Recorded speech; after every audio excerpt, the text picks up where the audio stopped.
maaf siapa ya? Saya lupa beta. Bukan lupa, soalnya ini nomor baru. Jadi saya hapus beta nomor. Lalu saya ingat beta suara lain. Suara ini beta ingat, nomor orangnya beta lupa. Sampai hati lain. Terus ada perlu apa? Seng, beta rindu sih. Makanya beta telepon. Itu bukan keperluan iki. Yang saya marah dulu jadi begini. Begini apa? Sudah saya usah jelaskan panjang lebar lah ya. Beta bertanya sisa.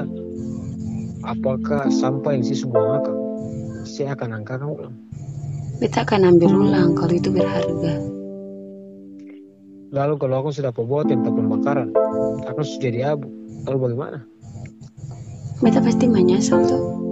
Maksud saya bicara ini apa? Beta mau saya belajar bersyukur dengan apa yang saya punya. Saya mesti menghargai apa yang saya dapat. Karena barang yang dengan gampang saya buang, bukan berarti dengan gampang juga saya dapatkan ulang. Beta tahu itu Beta tahu beta pernah bikin salah. Beta tahu beta pernah bikin si kecewa. Beta akui itu. Beta minta maaf. Tapi beta mau ketemu balik kayak dulu lagi. Saya pun maaf beta terimakan Iki. Beta terimakan dengan senang hati. Baru begini, jangan marah. Beta pun hati susah sama dulu lah.